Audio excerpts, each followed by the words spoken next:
money quite a lot, but I am a dentist that kind of had a rocky start to dentistry and getting the dream job, and now work in Chelsea, and I just recently bought a practice, and I'm all about sort of empowering the public and doing lots of media work.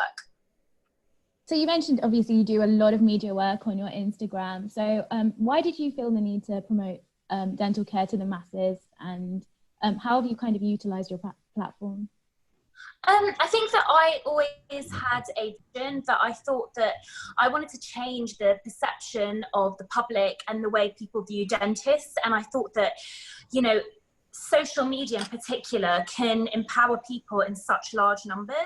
So I wasn't so much focused on dentists and what dentists think of me or what dentists think of other dentists, but I thought, how can I get people to understand that dentists aren't bad, you know, that we're human, that we want to help. And I thought social media was a really powerful tool, because a lot of my friends had used the platform, you know, back in the day when it first started, and they were using it to educate, you know, the public about food and exercise and things like that. And I thought, you know what, why don't dentists do this? You know, why don't we use this as a platform to educate people? And I kind of played around with the platform myself, and I realized that either you're sort of more of a patient's dentist or a dentist dentist. And I thought, okay, like, what am I going to focus on? Because I think you've got to have a clear view on your target market and who you're trying to communicate with and who you want to follow. Because if your message is really blurred, you're going to lose people along the way. So when I realized that, you know, I was able to communicate with the public and they were asking me questions about treatments and,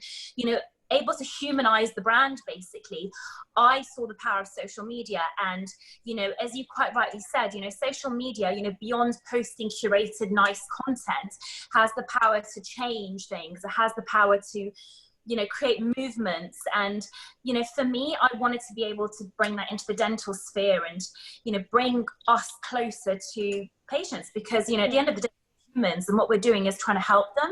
So that was kind of my vision. Yeah, definitely. Thank you so much. Okay, so we'll move on to Dr. Uchenna Okeye. So if you would like to introduce yourself as well, please. Hi, such a difficult question. I'm happy that Rhona started off. So yes, I'm a general dentist as well, and I have a few practices in the West End.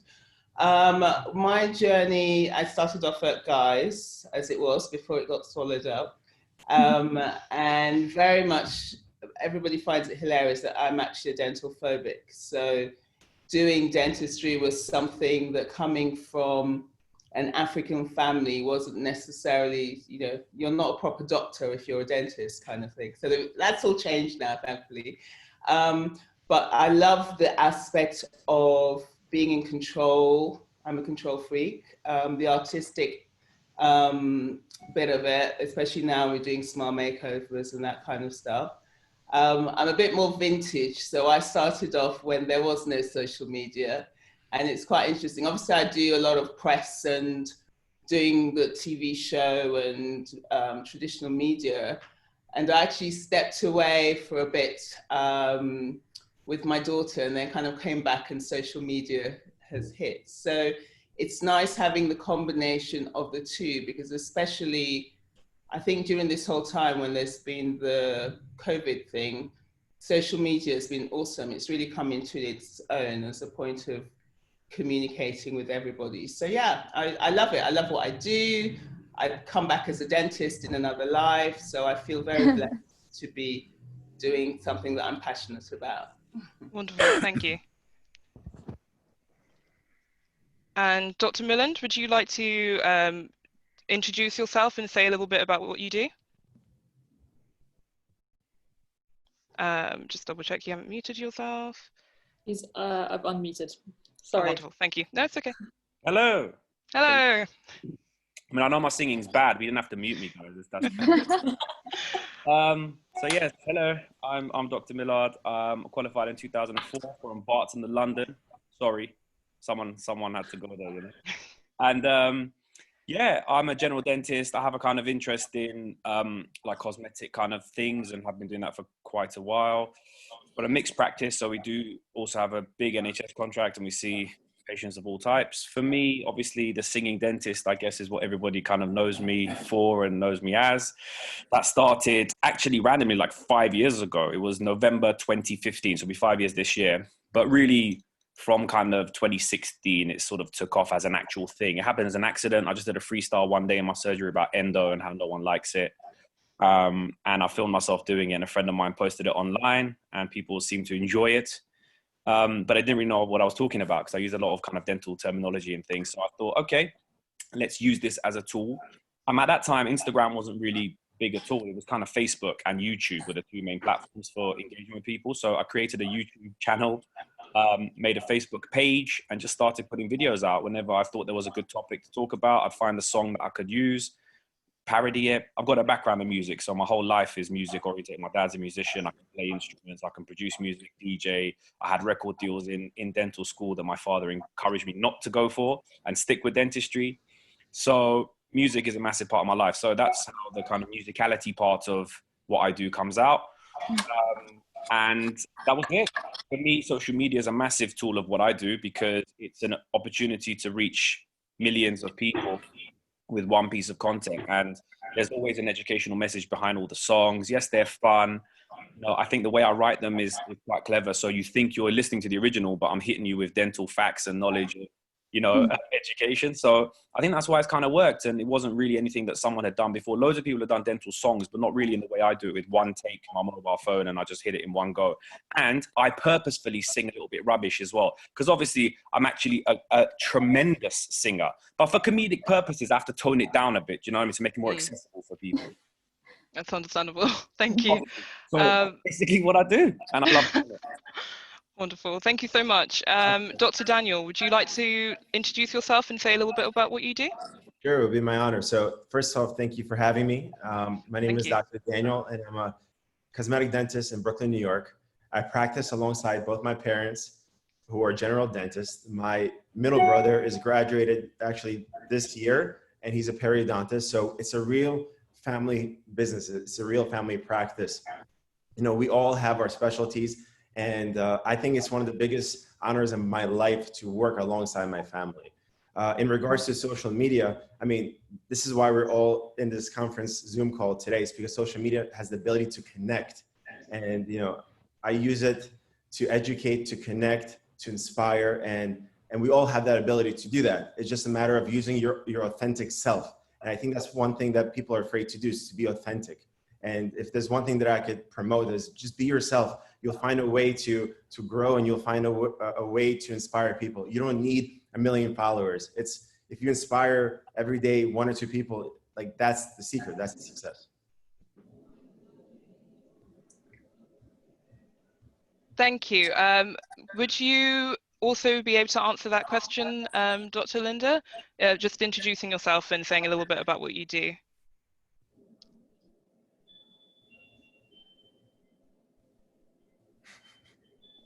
Okay, I'm gonna have a quick hunt. Let's have a look. Yeah, she's on there unmuted. Okay, there we go. I see it now. Sorry, because Zoom is quite new to all of us. It does happen. Hello. Thank you, Hi. Linda. Hi. So my name is Linda Greenwall. I'm a prosthodontist.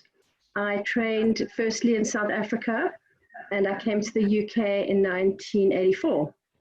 I qualified in 1984 as well.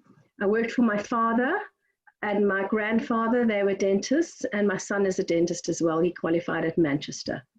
I then began my journey on training and specialty, which took about 15 years. And during my master's research, I did research into tooth whitening. And so that's taken me on the journey of tooth whitening and understanding how it can benefit patients from a cosmetic point of view, but also from a therapeutic point of view. And I've written books on that. And then I was also very interested in what makes a successful dentist. And when I started my practice, my prosthodontic practice, it was in 1993. I finished my specialty training. I opened my practice, and I had a baby in the same week. And so that was pretty intense. I have 4 sons. One is a dentist and the others are working in different fields. One is still at school. And so my roles and responsibilities are managing my family and taking care of my kids, managing my practice, managing the dentists who work with us, our amazing team, and balancing everything is quite tricky. Yes, thank you very much. Ma, would you be able to I realize you're muted, but hopefully this will load. Would you be able to let us know about yourself a little bit and what you do? Because until he's unmuted, I'll just give a little briefing on Amar, because he's one of our chairs and founders of this committee, and he also studied medicine before he got here in Liverpool. He's currently working as one of the key workers for the NHS during this crisis, so it would be really good if he can. Yeah, I am attempting trying to unmute Amar. Is Amar frozen? Potentially. What I might do is let him kind of go into detail about it later, and we'll move on to the next set of questionings. We'll definitely talk to Amar, do not worry. So I feel like people have touched on this, so maybe summarize it quite briefly, but I'll talk about more to do with dental school. So talk about your journey through dental school and if there are any hurdles you may have faced, and any lessons that you really have learned that you bring with you into your practice. So I'll start off with Dr. Rhona again. Okay, so I feel like everyone's heard my boring old story, but I'll say it again. I went to Leeds University and I actually did not want to go to Leeds. It wasn't my first choice. I wanted to go to Bristol. And I didn't get into Bristol, and I went for my interview to Leeds, and I was a bit disheartened because I didn't connect with Leeds as a city to begin with. And I actually wanted to do, I was really good at drama, surprise, surprise. And I loved theatre and, you know, all this kind of animated things. But my father, being of Middle Eastern background, was like, no, do something like real with your life. So I did love dentistry and I didn't want to be a dentist since I was 12. That's because my aunt was a dentist and she inspired me. So I went to Leeds, but I didn't automatically connect with people at Leeds University. And I guess that I spent most of my time with people that did other subjects. So I spent my time with people that did journalism, history, English literature, drama, etc., etc. And I found that that played a massive part in my future and where dentistry took me, because I learned a lot from them about other things in the world and how other human beings communicate with each other. So, you know, for example, if you study English literature, the way that you analyze people's behaviors and, you know, develop this like emotional intelligence. And I found that through them learning all this stuff and, you know, developing different interests, I really took that sort of into my career beyond dental school. But dental school itself, I didn't find that I really fitted in with the dentist necessarily. I found that it was really scientifically based, and although I enjoyed, you know, the part of like treating patients and all that kind of thing, I didn't feel that I was hugely academic. You know, it was always, I was the person that had to revise like 3 months before exams, really prepare, etc. So when I got through dental school, before you guys do the way that you do VT, you apply to certain regions, and I actually barely got into a VT place. I got lots of interviews, but for some reason could just never get into a practice. And a lot of the feedback was that a lot of dentists thought maybe I was a bit too much of a strong character, strong personality.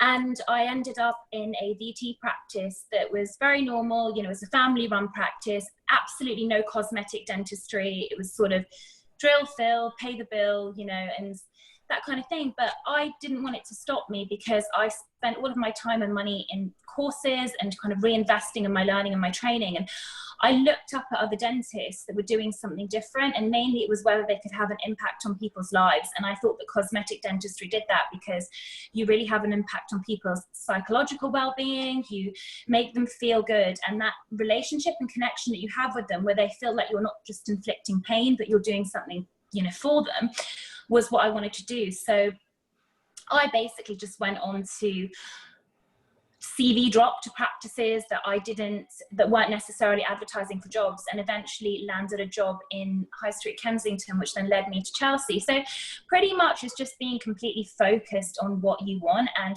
throughout dental school, I think as you know, Dr. Daniel said as well, it's about being authentic and true to yourself, because all these things that made me super animated and dramatic, you know, I carried that on later on in life, and that's what I do now. And I think that, you know, if you are true to yourself, like, don't get so disheartened, because dental school is obviously, you know, the tool to get you a dental degree, to be able to give you the clinical skills that are needed. But, you know, there's so much more to being a dentist than just doing like amazing preps and, you know, all the clinical stuff. And I think that throughout dental school, you'll learn that as well. And you can, you know, hang out with all the types of different people that you want to. It can help you cultivate those skills.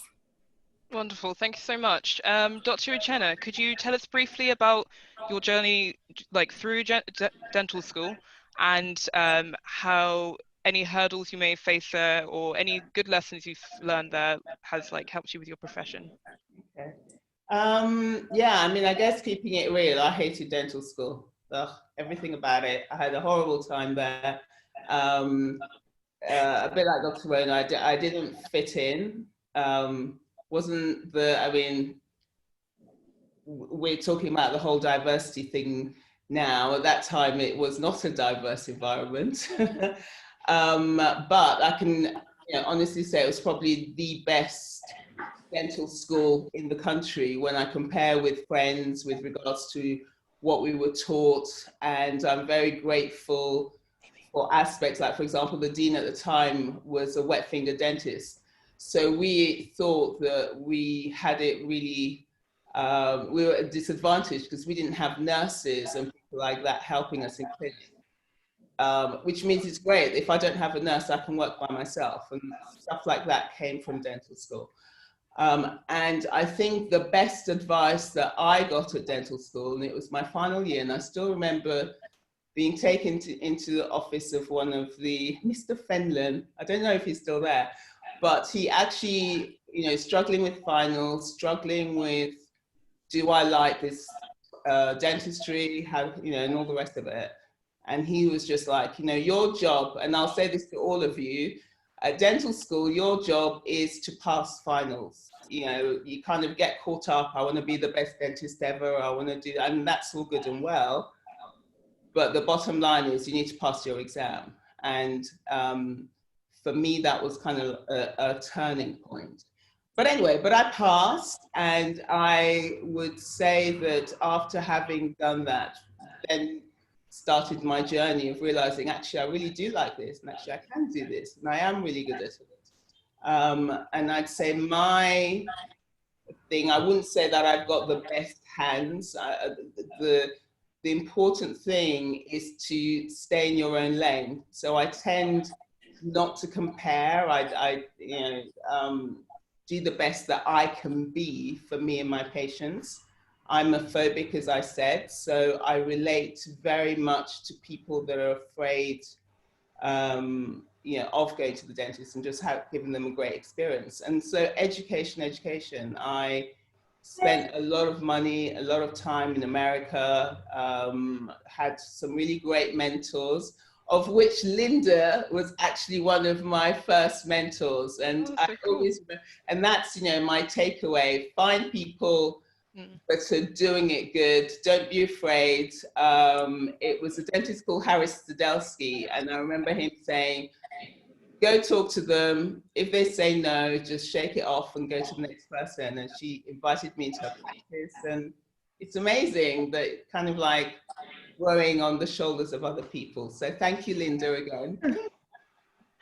Wonderful, thank you so much. I also just wanted to ask, coming from that question, I know you've done a lot of work with your dentistry on TV and just various cosmetic dentistry based treatments. Just wanted to ask you, especially in relation to the programs you've done, how do you feel like it affected the patients, and what did you really think about when you were planning those treatments, and what were your priorities and such in terms of those shows? I mean, I think the key element is just be the best that you can be and all the rest follows. So I did not set out to be celebrity TV dentist. Exactly, yeah. Like that. I'm just doing what I do best. And so that, and the great thing is a lot of my patients are like, oh my God, you're exactly the same in surgery as we see on TV. So even the way that I train my team, so with my nurses, we're trained as if somebody was watching us even before that. So it made it much, much easier. And I think it's just focusing on the patient. So I mean, I call my patients guests. So that's how we prepare for them. That's how we talk about them and all that kind of stuff. So the fact that I'm doing the dentistry I normally do, there just happens to be a camera in the room. Yeah. The mistake people make is that they do the dentistry for the camera, and unless you're excellent at what you do, it's going to be terrible. There's going to be so many mistakes. It's so stressful having a crew there, but I can zone that out because I'm just staying in my lane, doing my normal work. Does that answer the question? Yes, that does. Thank you. So if we could ask the same question to Dr. Milad. So if you could tell us about your journey through dental school, any hurdles you faced. Okay, so for me, I was kind of raised in London. I was born in Iran. I came here when I was 5 and basically raised in London. So for me, I wanted to stay in London. I went for interviews in Manchester, Bristol, Leeds, and then the 2 London places. And for me, I mean, I like all those cities, but staying home was what it was about. And not necessarily living at home, but just staying home. London was the hometown, man. So I wanted to hang about. And so I went 2 parts in the London. And so I moved from south to east, which is basically like another country anyway, for those of you that are familiar with East London. So I kind of went to East, and dental school for me, I mean, to be fair, in school, I was always all right. You know, I was that kid who could just kind of do all right, and I passed my exams, and I studied. I made sure I put the work in, but I was always academically sound. So I enjoyed uni. I enjoyed a lot of university. I was doing the music thing all through uni. So there were many times where I would drive back from East London to South London, go on radio stations, do the music thing, leave at 1 a.m, drive back to East, have a shower, eat something, go to clinic. So that for me happened a lot in dental school. I was performing all through dental school. I do all the club nights at uni. But when it was time to work, it was time to work. I never messed about with that. I would purposefully get the lockdown look. I mean, I'm very coiffed today, but the lockdown look would come out before exam time. So no hair cutting, no shaving, no desire to step out of the house. And then I would put the work in. I found studying with friends super valuable. So I'm very lucky. I've got some really good friends that have gone on to do excellent things. So Nilesh Palmer is one of my good friends from uni.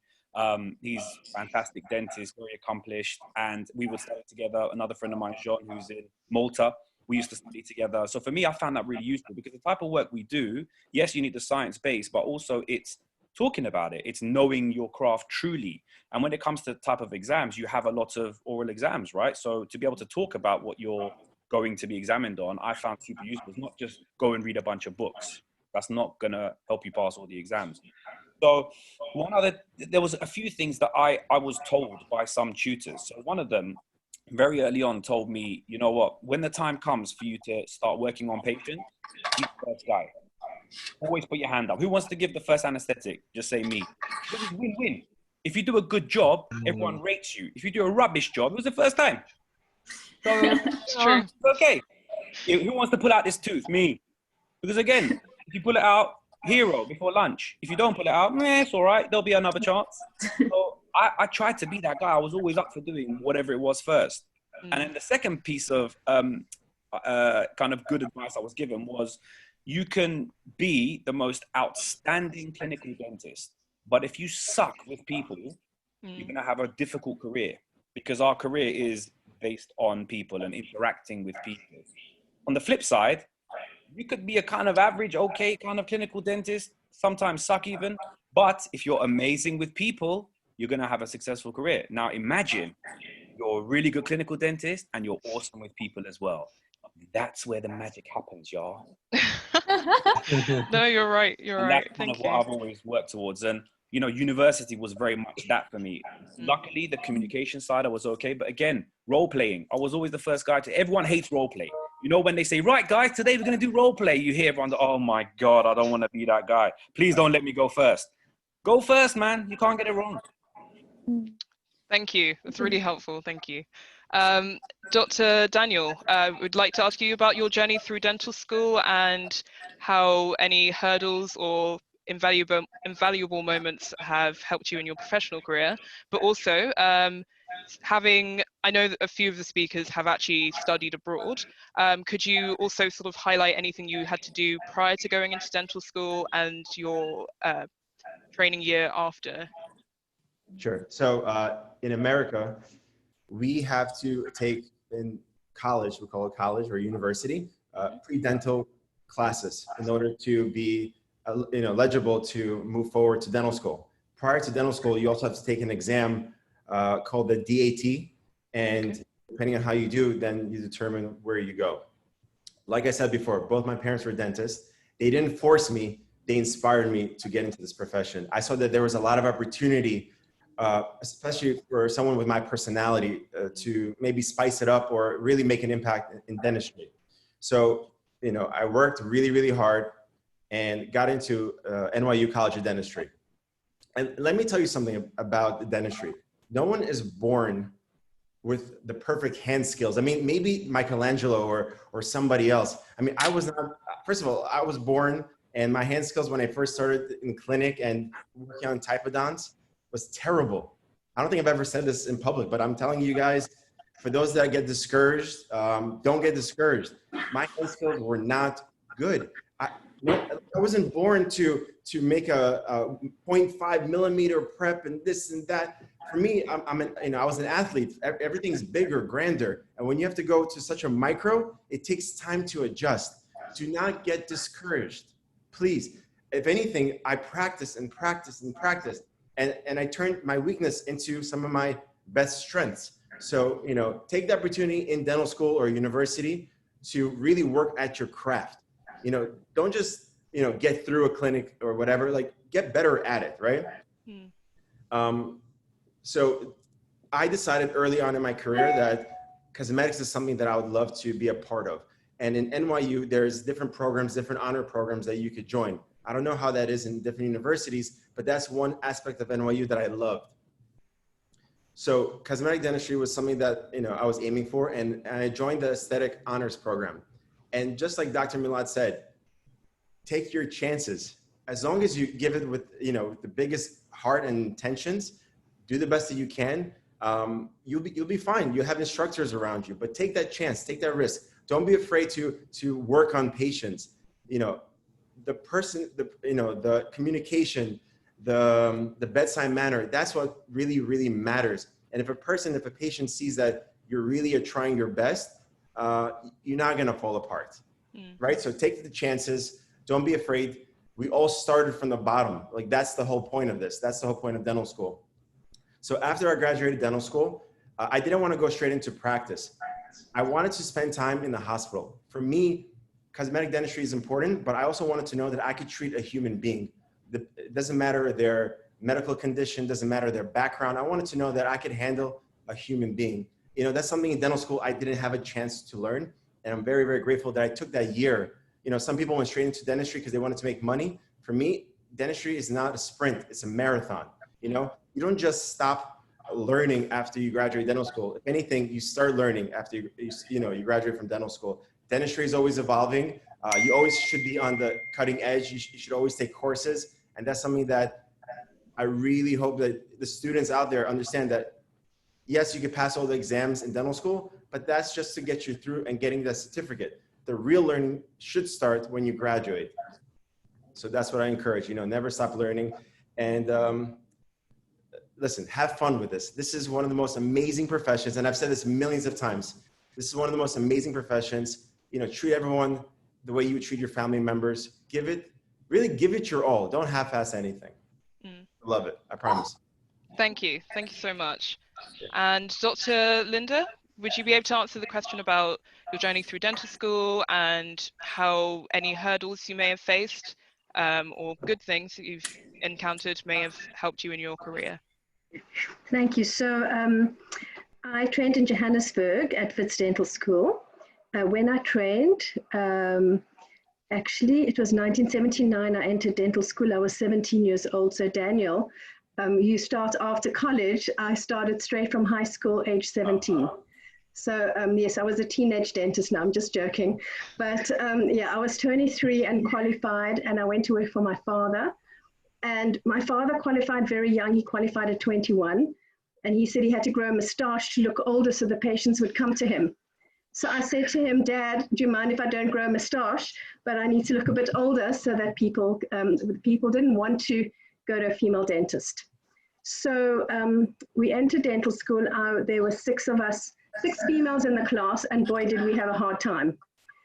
We had issues with sexual innuendos and all kinds of things that I'd never encountered before. And there were a lot of issues, not bullying, but comments, and yes, it was very, very tricky. And they were like, excuse me, you're a woman, how are you going to manage this? How are you going to do it? How are you going to make a bite block?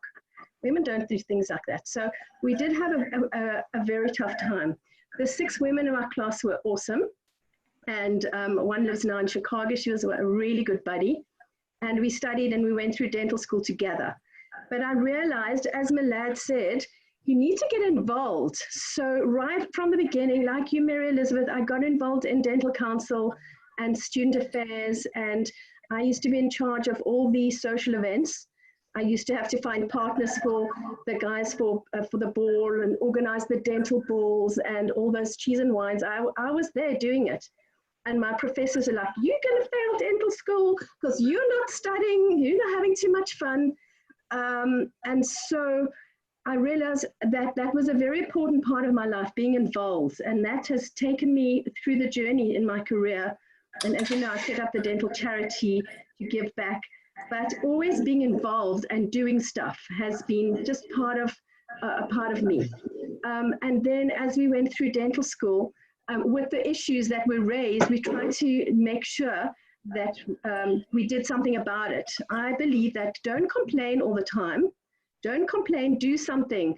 Find the solution to the problem and just get on with it. You know, when I started dental school in South Africa, where there was apartheid, there were riots on campus, they burned flags, and they said the dental students should be studying dentistry and not involved in student politics. Well, it was very difficult not to be involved because we were there as part of it. And so that formed our character of the issues that we had to deal with, which makes us stronger.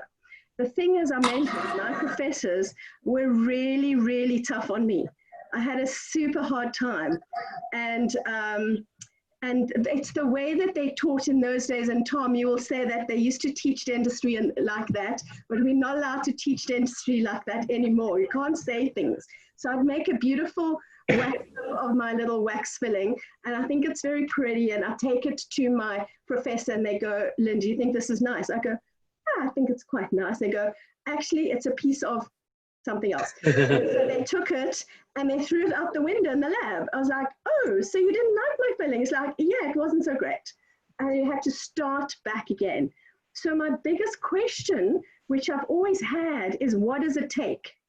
What does it take to have excellent hands, like you're talking about, Daniel? What does it take to be excellent at the clinics? And so I went to one of my professors, who was the cons professor, conservative dentistry, operative dentistry. And I went and I sat in his own clinic when he was treating patients privately, and I'd sit right next to him and I'd prep gold on and I say, is this better? Is this better? Is this better? Until he finally said, actually, this is absolutely great. But not, he wouldn't say absolutely great, he'd go, it's okay.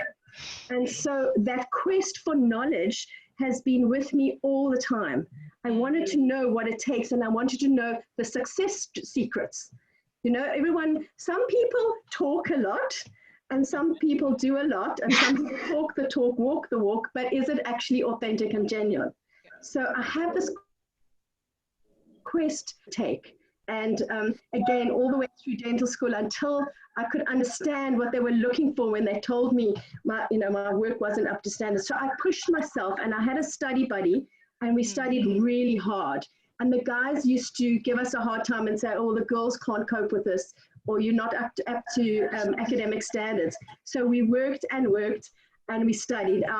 When we did our final study, it was like 20 hours of studying. We do the sessions, 17 hours just going all the way through the night doing the studying. And so we pushed ourselves to get marks that were equal to or better than the guys, because they go, oh, okay, you're okay at it. And it was very hard to go through dental school. And I still, when I finished, the first thing I did was I did a research study on stress patterns of women dentists and male dentists. And when I was working for my father, I sent out a questionnaire to all the dentists in South Africa to ask them what stresses them out. How do they relax? How do they, what brings them joy? But how do they manage the stress? And they were really, really interesting questions. And as I was researching this, I found this dentist in London who was she was taking Canada Life to court for inequality in pensions and health insurance. And so I contacted her, like you, Milad, I believe, go there, meet people, be out there and talk to those who come before you, and find brilliant mentors and question them and contact them and ask them to share their knowledge, because many people are willing to share and willing to give you the honest truth, the difficulties as well as the glory. The glory doesn't always happen very often, honestly, and it's not so great. But the difficulties and the challenges is what you want to know, so that if you know the challenges, you can overcome the obstacles, and the challenges become the opportunities. So thank you so much. Amar, would you be able to tell us briefly about your journey into dental school as well, and how it's affected? So just tell us about dental school, because you are currently just graduating. Yes. So for those of you who don't know me, my name is Amar Jehti. I'm a doctor, and I did medicine in 2008 to 2014 in Liverpool. And then I came to London, did my medical foundation training, and then started dental school at King's. And I'm just about to graduate. I've just done my final exams last week. Have you faced any hurdles or anything that you might like to highlight now that you think might help you, or has helped you in medicine? In medicine and dentistry both, there've been like loads of challenges. Obviously, the transition back into university, doing a second degree, that's quite daunting, and having to step up the amount of work that you're having to do as well, compared to when you've been in a job for 2 years. So that was obviously quite a challenge in itself, and going back to university, going through those experiences that you think you're done with and you finished uni and all of that. But I actually really loved it, and that was part of the reason that I did come back to university, to go back to have those experiences again and be able to like meet different people and gain new skills and things like that. It's true. You do miss it, don't you? Yeah. Obviously there are other challenges as well. Like when I first went to university, thinking about equality and diversity, I didn't actually, even though I grew up in Liverpool and I went to Liverpool University, I didn't actually really come across any racism until I started university. And maybe meeting different people who don't come from similar backgrounds or shared community environments sometimes can be a bit of a challenge. But again, like the others have said, communicating with people, getting involved with different areas. Within medicine, I was heavily involved in different things like volunteering with Anthony Nolan and joining different societies. And again, in dental school, being part of the dental society and then moving on to set up dental has been really good, and really good opportunity to network, meet other dentists and other healthcare professionals and gain skills from them as well, and actually learning from their experiences. Thank you. Yeah. Yeah. So something we did want to ask the speakers as well is, what have you been up to during lockdown, and why, and how have you continued your dental learning? Because we've seen that you've done quite a lot. Like, even when we're in lockdown, I've seen a lot of you be completely proactive. When I say a lot of you, I mean every single one of you have been proactive during this time. So, Dr. Rhona, would you like to start? Oh gosh, I'll tell you one thing. I had the worst timing, because when I've been trying to buy this practice that I have been working in, which I brought up from ground zero to being fully booked. And I literally tell you that I completed on buying a week before lockdown. So all of a sudden, my boss was obviously over the moon because I inherited all this debt.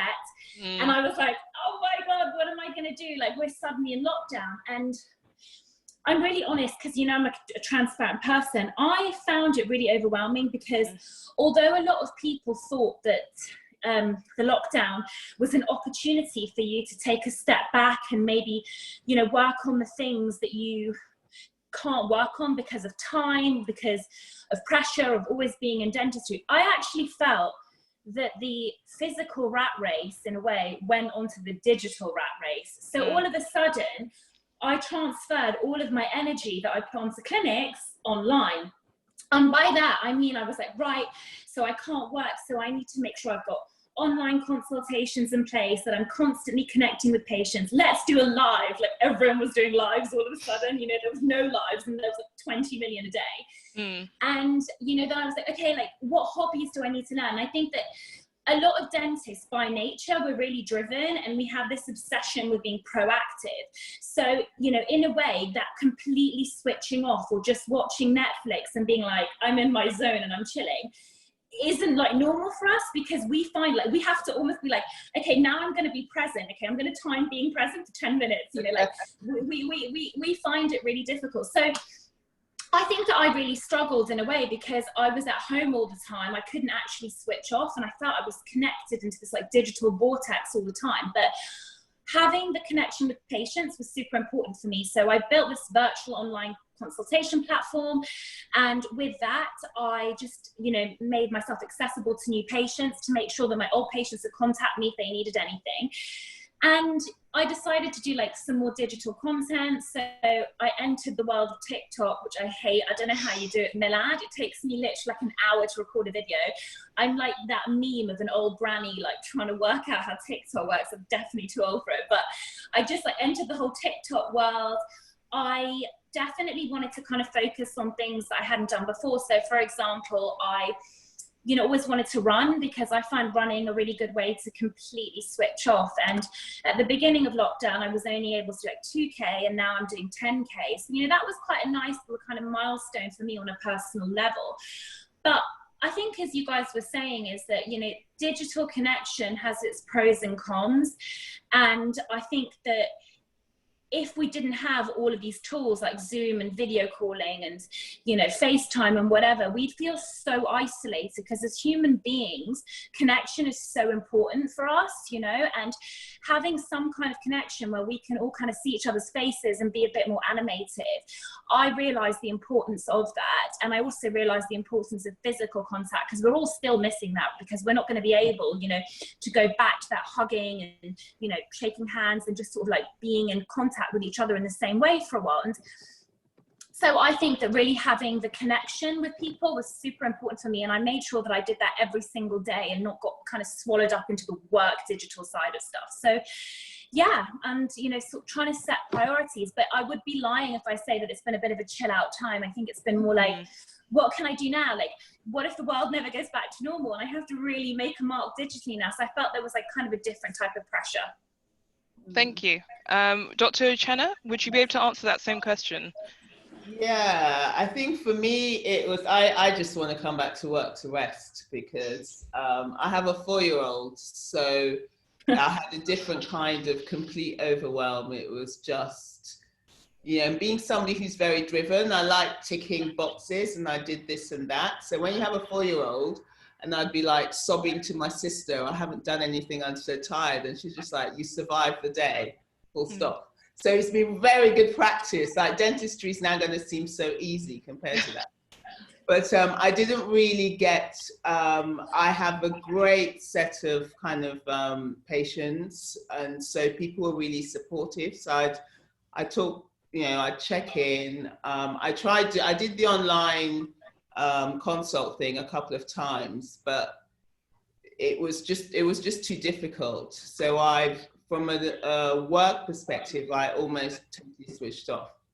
So I didn't get involved with the practice. All my patients have my mobile number, and actually I only had 3 calls the whole time, which is amazing because they knew they were coming directly to me. But there was a lot of pressure because there's so many webinars, there's so much. I started off, you know, you're like the Instagram, everyone's like learning to speak Russian and Chinese and play. I was going to do all this stuff, but nothing.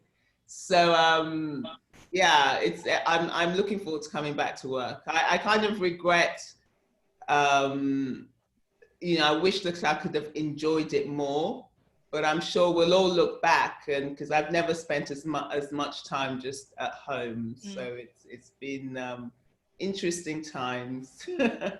I just like to say, I know both of you have as I will say with all the speakers, if I'm honest, and I was saying this to Gihani earlier, you're all very humble people. You do so much, and asking these questions, obviously time limited, so I understand the answering, but in some cases, for example, I know Dr. Rhona did some volunteering during the time and she was getting people on board, and then I know you've appeared on the news kind of on the behalf of other dentists to give them like a voice about the situation everyone's under.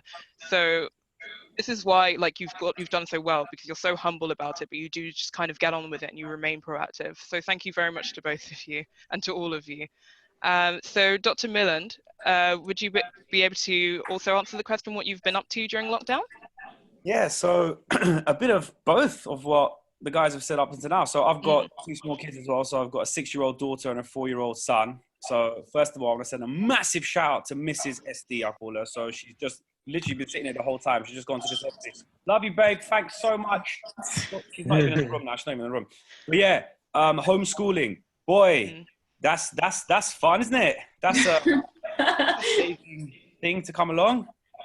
So yeah, big up my wife for handling most of that. I mean, she basically assigned like science, maths, and ICT to me, and I probably did it for like 2 days. I'm not gonna lie, I kind of bowed out. So yeah, that was an element. But no, I'm lucky that I've been able to be around a lot with the kids and just taught them how to ride their bikes a couple of days ago. Woo! So yeah, all these kind of milestones for the kids has been the nice part of it, and obviously being around more is always good, and those are the things that you will 100% appreciate later. Work-wise, I've been very lucky that I've got an amazing team at work. So with the triaging we've been having to do, we kind of all divvied it up. So one day there's been one person in every day. So work-wise, I've been kind of all right with, and just keeping an eye on stuff, making sure I can give info to people as much as possible as we've been getting it. So that's been okay. On a social side, I mean, I'm active on social media anyway. You kind of sort of have to be, I guess. Once you have this profile, you have to keep it going. You have to keep posting. You have to keep thinking of content ideas. You have to kind of plan what you're going to do on every platform, because Facebook works differently to Insta, works differently to TikTok. And Rhona, thanks for mentioning TikTok. I've got to say, Dr. Daniel's the king of TikTok up in here. So, he knows what he's doing. But yeah, you have to have your strategy. So planning for that and making content for that is what I do a lot of anyway. So this is giving me an opportunity to kind of do that a bit more. And with regards to lives, yeah, I've never seen so many lives happen. And that's good. I guess everyone's wanting to engage because people have got more time on their hands. So for me, I've been doing lives, but I did the music thing. So every Saturday I go live and I DJ in my conservatory, and it's called Club Conservatoire. It's so smart. Everyone's welcome. Dress code is whatever the hell you like, and drinks are free all night because you're buying them yourself at home. So basically that's Club Conservatoire, and I've just been doing that every Saturday, and people have really enjoyed it. I mean, the views it's been getting have been crazy star, and that's because that's where I see my kind of talent, right? So I've got a talent for music, so I thought I'd showcase it. And actually I also released a single. I had made a song. Thanks, Daniel. I had this song, and a record label kind of approached me. They wanted to put it out, and we were going to put it out in summer, but I thought with everything that's going on, we had a big chat with the team, and I said, I want to bring it out now and donate all of the proceeds of the single to NHS charities together. So we kind of did that at the start of lockdown, and it came out. We had to shoot a video with me doing a green screen in my bedroom and sending it to a friend of mine who edited it. And it came out. It was available. It's still available on all platforms. So I like your molars. Go check it out. But yeah, so I've just stayed active, man. And actually, I've enjoyed it. It's been a troubling time for a lot of people. Let's not get away from that side of it. Yeah, there's been a lot of worry, financial worry, you know, worldwide worry, health worries, and a lot of people have been affected by this. So we mustn't forget the seriousness of what's happened. Yeah. But at the same time, you have to try and find the positive in everything in life. Otherwise, you will get a bit swallowed up by it. And also, oh yeah, one other thing for me, obviously at the start of it, I didn't want to do this parody, but I did a parody about the COVID, and it was the Ice Ice Baby parody. So virus baby, yeah, that kind of accidentally happened, and it went on to do quite well. So again, it's social media is like that. You get waves, man. You got to ride the wave. Sometimes you'll do something and go viral, and then it'll collapse again, and you just have to ride it and know that something else is coming soon. And that's life. You have your ups, you have your downs. Negotiate the downs and look forward to the ups. Yeah. Thank you. Thank you. One thing we have to acknowledge definitely is that you've been voted #1 again in dentistry.co.uk's top 50 most influential dentists. So congratulations, and congratulations again on the podcast. I appreciate it. I mean, I don't exactly know what that means, but thank you very much for that list. And if people think what I'm doing, I think everyone else here is on that list as well. So yeah, no, we've got a stronger panel of people. Listen, first of all, I want to say as well, big up to you guys for getting these wonderful people. Thank you for saying yes. Honestly, still shocked to this day. That poster is like, ooh, there's some Premiership ballers in that poster right there, guys. So, but yeah, no, thank you very much. And yes, it's a nice thing. That it's a bit of fun. So I appreciate it. Thank you. And Dr. Daniel, we'd just like to ask you, what have you been up to during lockdown, but also what you've been up to since you've kind of had a sort of, since lockdown's been lifted slightly more where you are? Okay. So right when the whole coronavirus started to become a serious topic in the United States, offices started to close, businesses started to close. As a healthcare provider, as a person that just loves humans, my first instinct is like, what can I do to help? So, gloves, masks, even financially, I raised a bunch of different things and just giving it to different hospitals, giving it to police officers who were in the forefront, just people that were in the forefront during this pandemic. So salute to all the nurses, the medical staff, even people that were delivering food during this time. It was one of the hardest times, and I'm really proud of how everyone came together to help out. So also during this time, right before this time, I was working like, 14, 15 hours a day. Like, it kept going. The days kept rolling. I was working 5, 6, 7 days a week. I felt like I didn't have time for myself. And I don't have kids, so that's something that I'm very lucky right now. If you're a parent, then you're at home taking care of your kids. But I had the freedom to focus on my mental health and focus on my physical health. Like Dr. Rhona said, going on runs, running for me is so therapeutic. Running for me means that I could clear my mind, focus on my breathing, focus on the music or the podcast, whatever I've been listening to. So for those that, gyms is not an option, try running. I never thought I was gonna love and enjoy running, but it's something that really, if you do it correctly, it's the most therapeutic thing you could do. Or find something else that will help you with your physical and mental. During this time, I would also, I use this time to listen to seminars, dental podcasts, listen to how other dentists are coping, how other dentists are dealing with this pandemic, how they're moving forward, because my #1 priority is my patients and my team. To me, these aren't patients. My team is my family. Patients are my family. I have to make sure that when we do come back, which is now, that everyone is safe, everyone is healthy, and moving forward, we're all going to be in a really good situation. So it took a lot of time for me to understand what the proper PPE is without overwhelming the system and still helping the hospitals as much as I can. So that's what I did. And then on the last thing, I use this opportunity for those that are on social media. I use this opportunity to connect even more with my followers and other dentists. I don't have that much time during the workday to go through my DMs, but I had all the time in the world now. So I started to really not just answer like, thank you so much, but I started to get into more of a conversation with all the people that I'm very lucky that follow me. And I started to create relationships. And that's ultimately what social media is about. It doesn't matter if Instagram dies or Facebook dies or there's another platform. It's about you connecting to another human being in the most authentic way. There's no, I don't have a secret to like TikTok. You know, as long as you're authentic, I think that's the one secret that I could give you. And so I started doing lives. I started, you know, introducing different interesting people that I know or that I think that could impact other followers. And it was just a time that it was uncertain. You know, as dentists, we're very big on taking ownership and knowing what the next step is going to be. This is one of the first times in my life that I didn't know what to expect. And it's scary, and it's okay to be scared. You know, it's okay to be scared for your family, for your friends, but you know, you gotta play with the cards that you have dealt the best that you can. You know, life, like Dr. Milad said, life is about ups and downs, and it's not about dwelling about the bad times or the downs. Yeah, so I would also just like to highlight and sort of thank you in a way.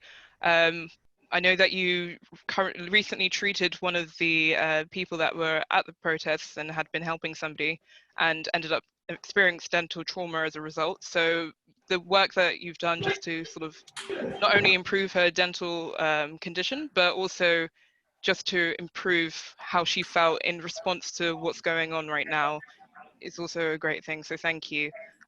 So I'd like to also ask Dr. Greenwall, Linda, what have you been up to during this lockdown and why?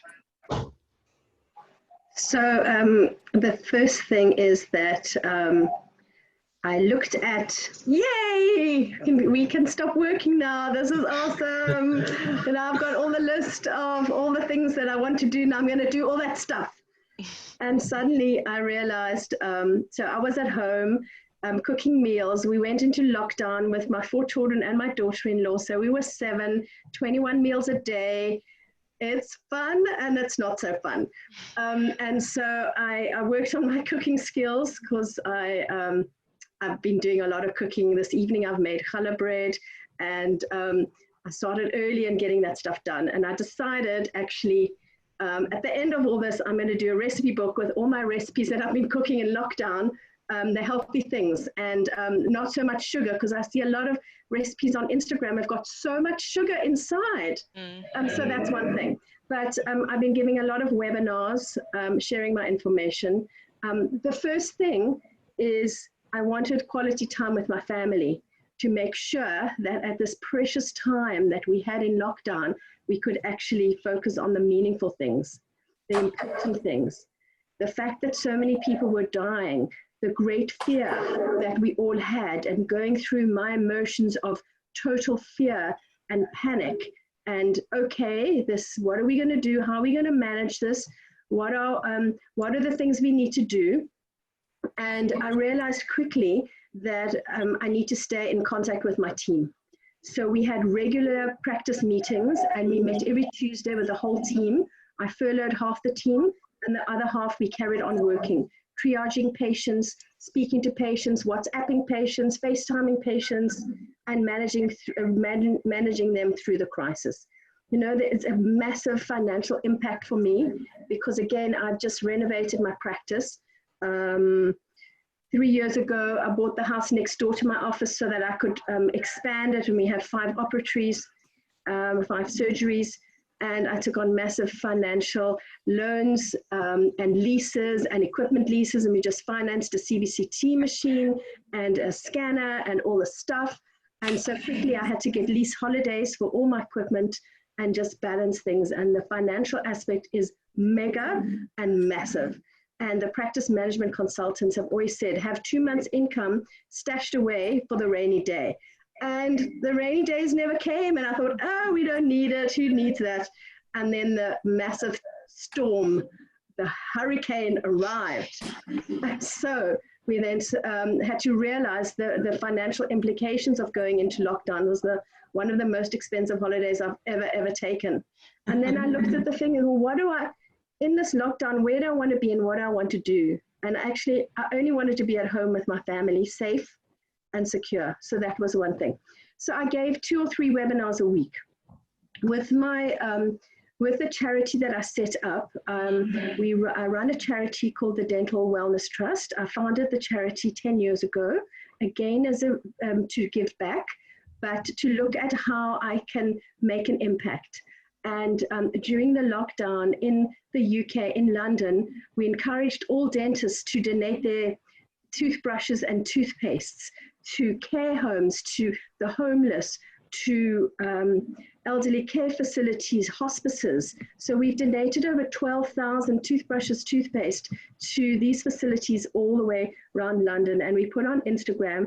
Instagram is Dental Wellness Trust, and Facebook. Please look at that. And we donated all the goods, all the donations that we received and all the stuff in our office, that we managed to donate over 10,000. This included 2,000 units to Barnet Hospital and the NHS workers, so they could have toothbrushes when they were staying in temporary accommodation, toothbrushes and toothpastes. In South Africa, we look after 15,000 children on a daily basis, but all our toothbrushing programs are now closed. So we set up soup kitchens because there's no food in lockdown. And we have a wonderful ladies called Toothbrush Mamas. And the Toothbrush Mamas are oral health educators. And they go to the schools daily and check that our toothbrush programs are sustainable. They also run evening programs such as homework clubs in the townships in Cape Town.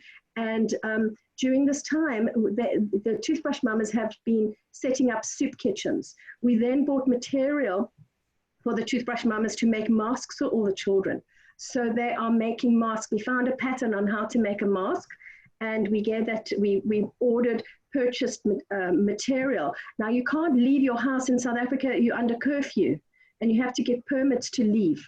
So we managed to arrange permits, and we made masks, and every day we've had donations, amazing donations of food, so that we can feed thousands of children daily. So we've done that.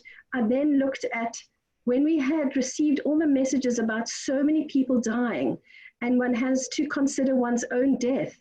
When you hear of all the NHS workers dying, and the doctors dying, and the dentists dying, and the healthcare workers dying, I realized that actually a lot of the time it's beyond our control, and there's a higher power. And from a spiritual level, we need to look at that. So I set up an international prayer group. We say Psalms, Tehillim, and we have dentists actually in New York, Daniel, participate in this from Vancouver, New York, LA, Tel Aviv, Jerusalem. Everybody says we all have our allocation of Psalms to say daily. They like poetry, they're very soothing and healing. And we've posted as the dentists come out of intensive care, out of ITU, and they eventually start their rehab journey. We've posted about that. And I saw on Facebook, there's a group called Mommy Dentists in the US. And one of the dentists, her name is Amy Harrell. You might know her, Daniel. She posted she was so traumatized and beyond because her father was suffering in intensive care. So I reached out to her and I said, we're going to pray for your dad. And we set up this group, and that's what we did. It's wonderful. Then, last thing is the exercise, the yoga, the meditation, and the calming down. Wonderful. Thank you so much. Amar, could you let us know a little bit about what you've been up to during lockdown? Yes, so obviously when the lockdown started, I was at university. We were getting ready to go into our final clinics and exams, and then all of that got cancelled. So I was back at home with my parents, and at the start of the lockdown, it was quite nice, obviously being home, getting to spend time with family. Very quickly, I got drafted into the acute hospital there to work in the COVID department, and then I got deployed into a hospital in Essex, in Brentwood, and I've been working there ever since. So just been working in the hospital on the wards, and also trying to do my studying as well for the exams. So I've had a little bit of time off in between that to do my exams and things. and then obviously trying to keep on top of everything else like dental and stuff. But it's been really good. Obviously, it's been a great time for me in terms of being able to do my exam revision without the distractions that are always going on, and feeling that I'm missing out on things. But also at the start of the lockdown, getting to spend time with the family, and I made some revision groups with some friends. I regularly meet up with them on Zoom or on Teams and things like that, and we'd catch up and things like that, so that was quite good. And now I've managed to see a couple of friends through social distance walking, so that's really good. Like, wonderful. In terms of going beyond dental school, and also we just like to ask you what your plans are, but on top of that, it's probably more of a selfish question in terms of Dent-ALL itself. I remember myself, Maggie, and you, when Dr. Tom, thank you for attending this as well, had come up and suggested this idea to everyone, and we put ourselves forward. So I remember the initial planning meetings that we all had, and what we thought this could become, and why it was important to us personally, and what drove us. And I'd just like to ask you a little bit about why Dent-ALL was so important to you, and why you felt it was so important for it to exist. So obviously at first, when when the idea was discussed, it was very much about what support there is out there for students who might not feel like they've got a place to go, or they might not feel included. Also, the fact that there are so many different characteristics that people identify with that we normally refer to within our dental mission statement as intersectionalities. And just for me, like being an Asian person, being someone who's had different experiences in terms of that, and then dealing with like gender and sexuality and all of those other things, I felt that it was really important to have something for other students to be able to get together and be able to discuss things openly and be able to learn from each other and improve people's sort of awareness of the society that they live in. And so it's good that we've been able to sort of link staff and the wider sort of community within the NHS and working in our hospitals, for example. So thank you. Thank you so much for being a part of it this year. Thank you so much again for all of the work that you've been doing during this situation as well. Like it's invaluable. Thank you. It's okay, so you're welcome. The next section is kind of going to be kind of quick fire questions. So if you could keep your answers as short and succinct as possible. So what advice, obviously we've talked about tips that you would give dental students, but what are like the top tips you would give dental students? They could be clinical or academic. If we could start with Dr. Rhona. Always me, and then I feel like I've got like the worst answers because everyone else. All great answers, do not worry. Okay, so my first top tip was have a clear vision. You know, what do you want to do? So if you want to be, as I'm sure kind of the other clinicians have said for their different things, you know, my goal was to empower the public.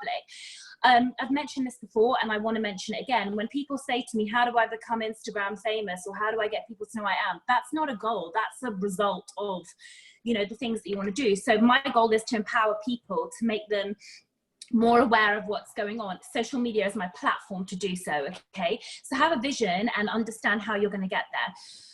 Number two, you know, I think that learn about people. So spend some time finding out what makes you a human, as we said. So that's whether you have to give back to other people. I think what all the clinicians speaking on this platform have talked about is that they give back in some way.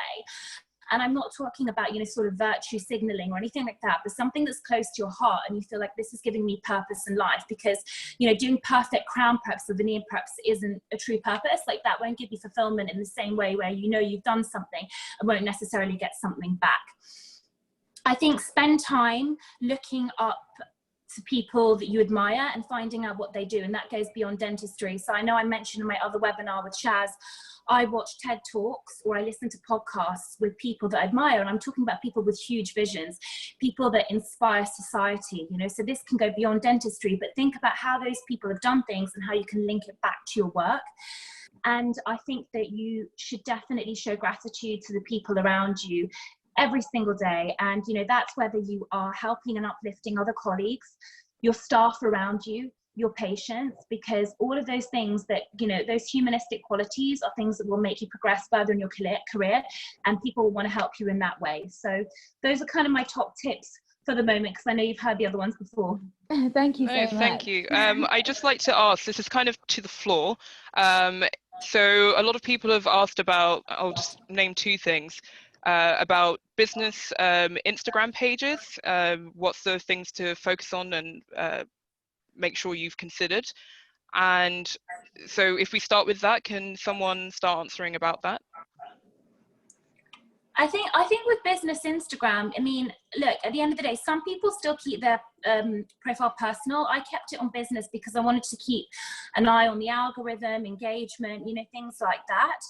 But I think, again, it's about consistency, clarity, and character. It's what I call the 3 C's. So show your personality, i.e. your character, through different ways. You know, you've got Milad singing, you've got Daniel dancing, you know, the different ways that make you show your character, you know, the way Uchenna always talks to her camera, etc. Consistency. So be consistent about the types of posts that you post and how often you post, you know, because that produces results.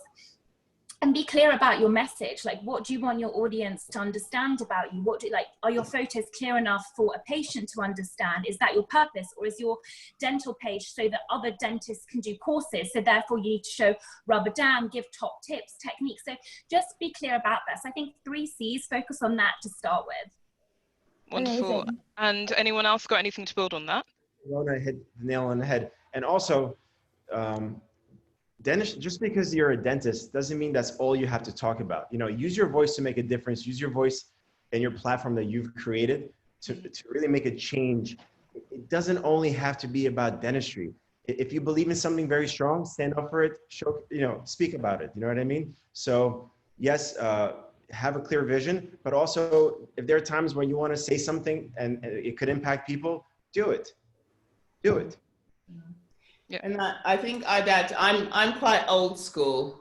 So, you know, I get that Instagram and all the social media is awesome, but, you know, my number one is hone your craft. It's kind of like, you know, wonderful, pretty pictures and all that kind of stuff, and you can't actually do the work. So for all of you that's qualifying and about to qualify, that needs to be your focus and your energy. And the next, and it's funny because people are always asking me about, like with the show, the challenge in the show is about, it's not about doing the dentistry, because I get some insane cases I have to do in a short period of time. It's about being able, having the experience to figure out what to do when it all goes wrong. That's what it's about. That's why you need to put in your time. And my other 2 tips, I'd say, would be, number one, it's the people you surround yourself with. So surround yourself with positive people. There's a lot of negativity out there. Find people that will encourage you. As Rhona said about your vision, you know, guard your dream and what you want to do. Make sure you know who you discuss it with. And just finally, just be authentic and be yourself, be encouraging. You know, lots of people don't know what they're talking about, but they can talk a good talk. Be the person, you know, as has been said, that can talk the talk and walk the walk. Then it'll all come together. Thank you. So in terms of coming out of lockdown, whether it be to return to studying or work, I'd just like to ask, just put it to the floor again, any advice that anyone will have. I know a few of you have been very supportive of others trying to figure out what to do in terms of work. So if you want to highlight some of those things, that'd be great, but also in terms of the students going back to university. Dr. Milad, we'd love to hear from you. All right, so I think work-wise, I would tell everyone you've got to take it slow as you're going back to work, because life as we know it is going to be totally different, first and foremost. So, you know, have all your policies, all that kind of stuff in place, but really just take your time back, because you know what it's all like. You go on a holiday for 2 weeks, you come back and you're a bit like, where's everything again? Like my hands just sort of stopped working a bit. My fingers cramping and I don't know why. It's just because you haven't done anything for 2 weeks. We haven't done anything for 3 months. So take your time. That would be what I'd say for work. And then with regards, like studying, I guess, I mean, hopefully you guys that are studying haven't just treated this. No choice exams, yeah. Surely you've been doing a little bit while you've been stuck at home anyway. So it should just be more of the same. No, look, it's gonna be back to business for lots of things. But like I said, just take your time, and I appreciate that the world is gonna be a slightly different place. And you know, I like plans. I like having routines, and we're all in a different routine now. So it's going to take time to adjust back to a new routine, but kind of put a plan in place and make sure you have your wheels in motion, and then just walk the path. So thank you. So there is a question that has been asked a few times, and I feel like it would be a disservice to not mention it. But if you don't have a full answer for this, I wouldn't blame you. It's to do with where would you see dentistry in the next 5 to 10 years based on the changes that are happening currently? Do you think it would have an impact that would be that long term, or what do you think? If we could start with Dr. Rhona. Okay, again. It's like, thank you. I'll set the tone.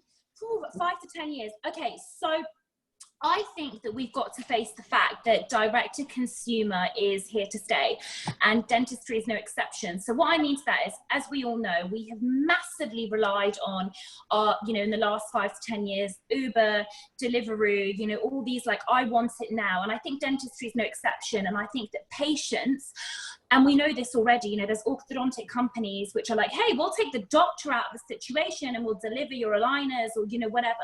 So I think that this is a trend that will continue because, as human beings, we're becoming more lazy. And I think the challenge is, and again, going back to the human quality, we have to keep educating the public on the value of a doctor or a dentist. And during the lockdown period, I actually made a really conscientious effort when I was doing lives with some of the influencers I was treating.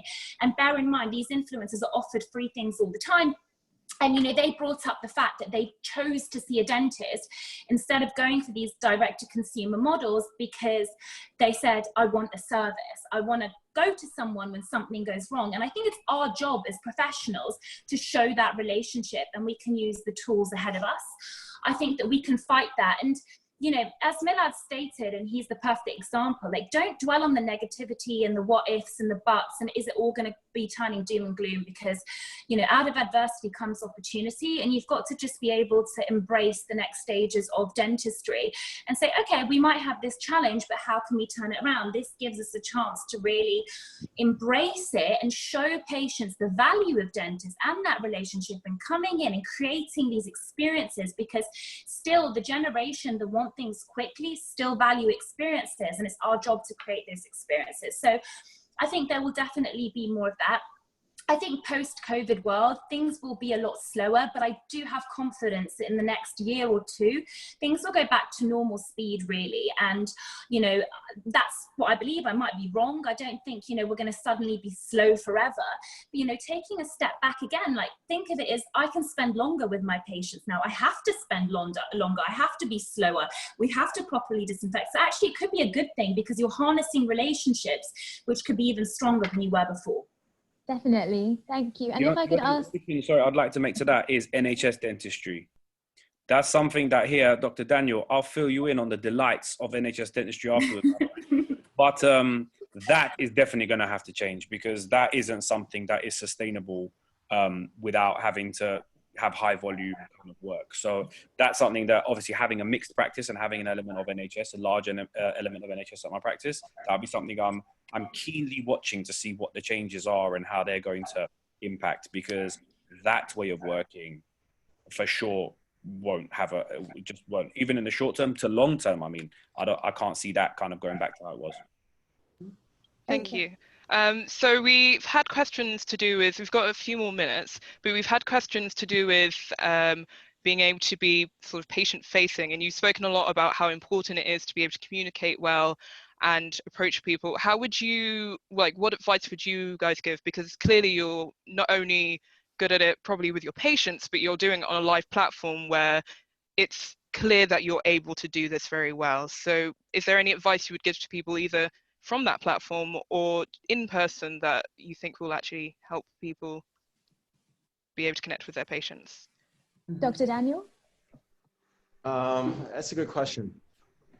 I think it has to come from you wanting to help another human being, right? So if you have to think about what to ask, it should come very natural. And for those that are kind of afraid or their communication skills have never been sharpened, you know, during this COVID, it was a perfect time for them to, and moving forward, just practice, you know, have a friend lay down and be like, how did you feel when I said this or I did that? So one advice that I would give, you know, when I was in dental school and even before that, even though both my parents were dentists, I still shadowed and learned a lot from many different doctors that I looked up to, because you can learn even one pearl from each person, right? You can learn something good from everybody, right? So the idea is communication doesn't come from only, are you born with it, but you could actually sharpen those tools, but you have to think of what you want to improve and then learn from people that you look up to. Thank you very much. And anyone? Sorry. No, I was going to say, anyone else? Yeah. My tip would be it's almost the opposite, stay away from dentistry.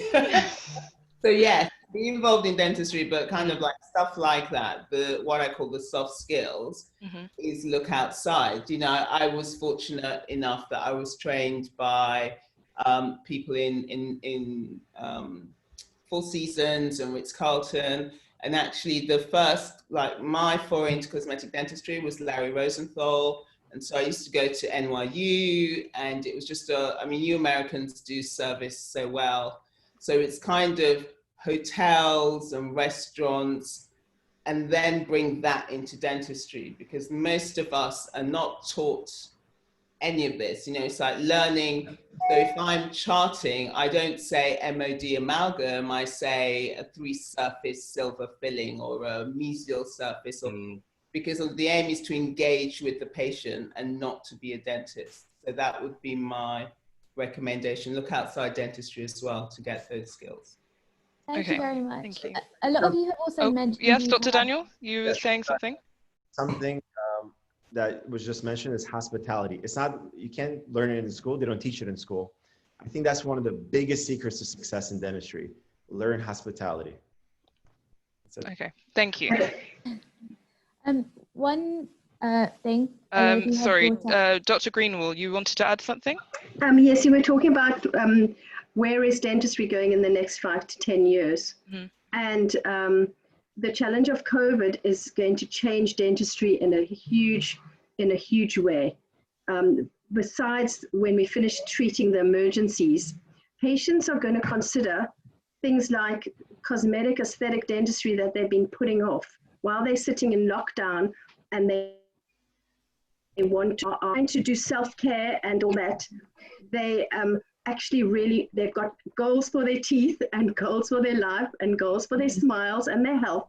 And post-lockdown, they're going to want to do that. Yeah, no, so I yes, agree. Very receptive. We're very receptive to that. But our appointment scheduling is going to be different. We're not going to have a lot of quick appointments. We're going to be planning carefully. We're going to use all our digital systems, our CBCTs and our scans, and we're going to be using the Zoom consultations. I know, Rhona, you said you didn't like them so much, or Uchenna. I am loving the Zoom consultations. I wrote a protocol for Zoom consultations, and I'm happy to share it with you. Actually, it's been working really well. My practice manager and my dental assistant, and it goes so well because I'm able to talk to the patients, explain how their visit will be. Next time they see me, I'm going to be like this because I'm going to have so much people. And so let's talk now. How are you? How's your family? Do you know anyone who had COVID? Let them do the talking, let them express, then discuss the emergency or some of their dental issues. And then when I finish talking to them, I explain when they arrive in the surgery, this is how it's going to be. We're going to ask you to wear a mask. You're going to need to put on a hat. We're going to give you gloves and a gown. We're going to take you through to the treatment room. This is what we're going to do. And explain afterwards. We have redesigned everything to be digitally, all our pre-op questionnaires, our post-op information, our financial policy has changed. We've explained to patients they need to pay in advance. There's a PPE charge. I don't know, Daniel, if you're doing that, but we are putting on a PPE charge because of the expense of obtaining PPE. And the patients understand that, are willing to do that. But the way we do dentistry, we'll have one session, heavily geared up in our PPE and working on one patient for 3 hours. That is our ideal dentistry, where we get to do the dentistry we love. The issues going forward is to get rid of the fear. Everybody has terrible fear that they won't be able to do the dentistry, or fear of the disease, but we have to go step by step. Dentistry, I think, is going to be better. It's going to be better. We're going to be more organized. We're going to have better service for our patients, better communication. So one thing I did really early on, when I started my practice and I had my baby and I was waiting for patients to walk through the door, I read this amazing book from Kathy Jamison, and Uchenna knows her as well. Kathy's book was called Great Communication Equals Great Production. It's about communicating with patients and what to say and how to say it, and using the verbal skills. I loved this book. And so I wrote to Kathy and I said, Kathy, I loved your book. And she said, you want me to come to London to train you? She lives in Oklahoma.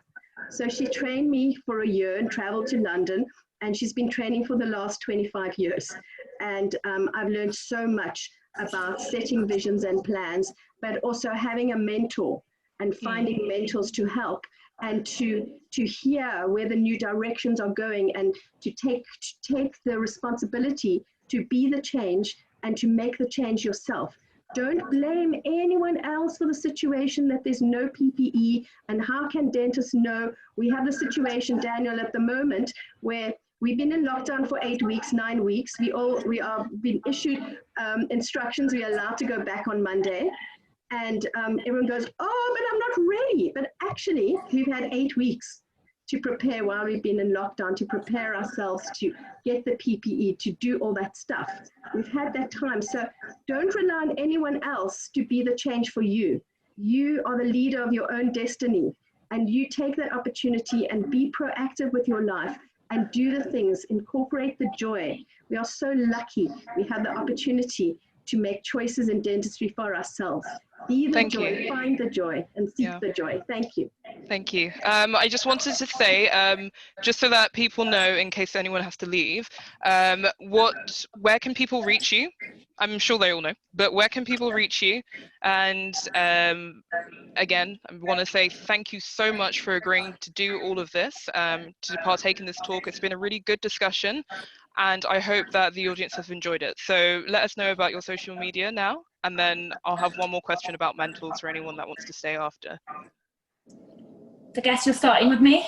It's at Dr Rhona Eskander. And yeah, I'm happy to answer questions. I usually do reply, and it takes me a few days. Alternatively, if you want to email me, it's rhonaeskander@gmail.com, but I'm a bit quicker on Instagram. So yeah, happy to answer your questions. Thank you. I just wanted to also quickly say, if I haven't mentioned yet, we have a feedback form. A lot of people would have received the link via email, but I think Amar or Maggie might be posting a QR code or the link. So it's not CPD, but it would be lovely for us, because then our new committee will have feedback on what sort of events people want, if people liked this, which I'm sure they did. But yeah, so fill that out. So could Dr. Daniel please answer the question on his social media and where people can find you?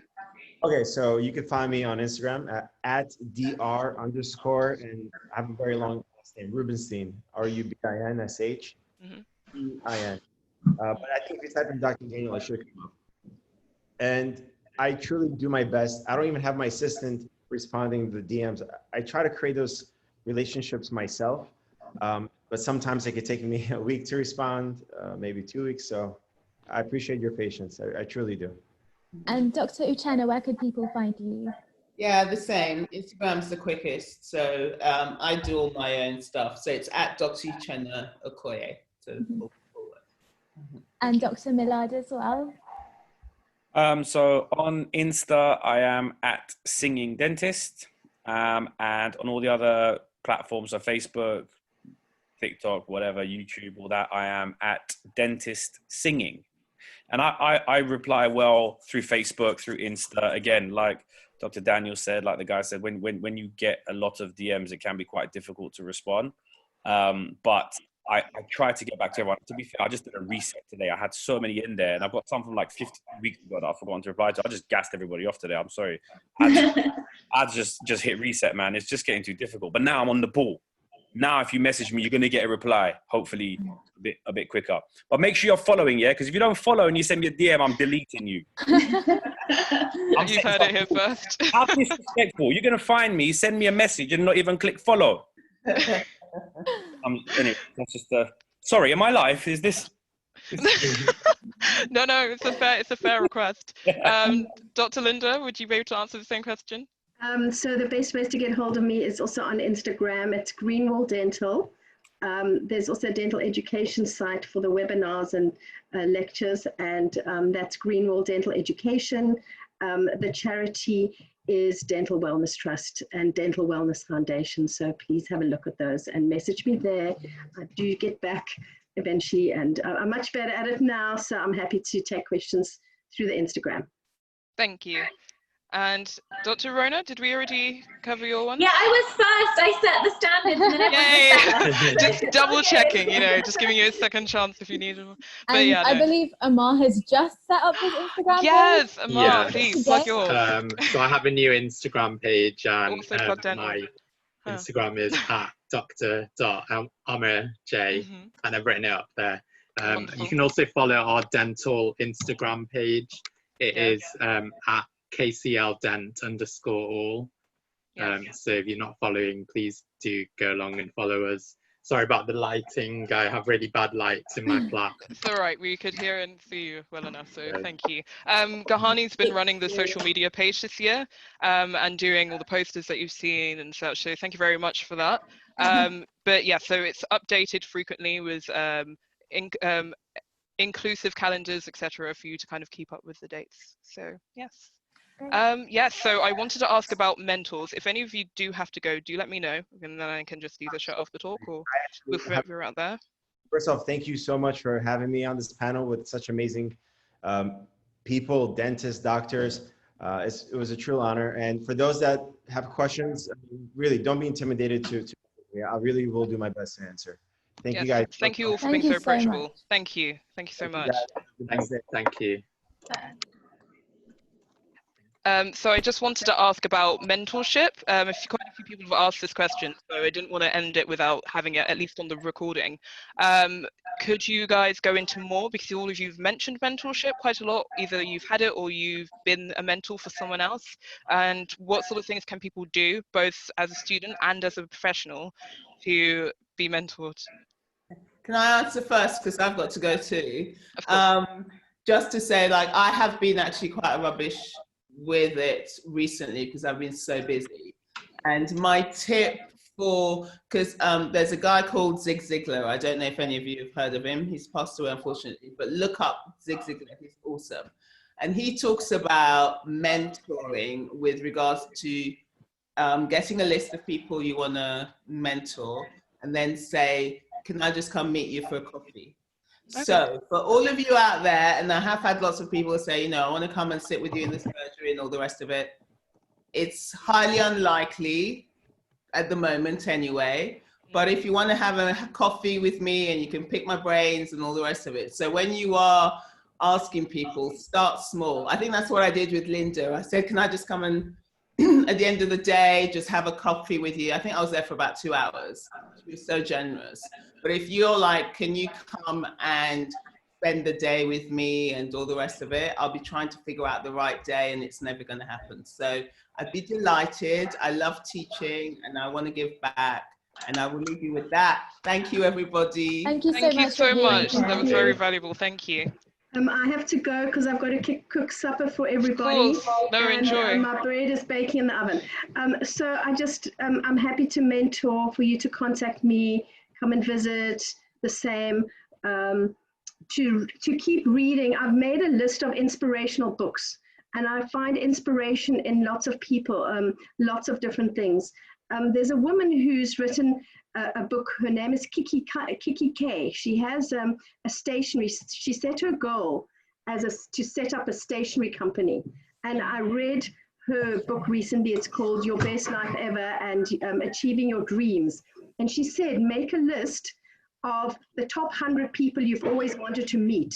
Let's say Richard Branson and Nelson Mandela and all those people that kind of on your vision. I know he's passed away, but those kind of visionary people, make a list in the world of those people you want to meet and just set the tone to meet them or to find a way of kind of clicking in with them, learning from them, and reading their books and reading their life stories so that you're constantly inspired all the time and always seek the positive. When there's a challenge, look at the opportunity, completely turn it on its side and make the challenge the opportunity. Through the challenges, we learn more than when everything is plain sailing. So I'm happy, just message me. I'm gonna say have a wonderful weekend, everyone.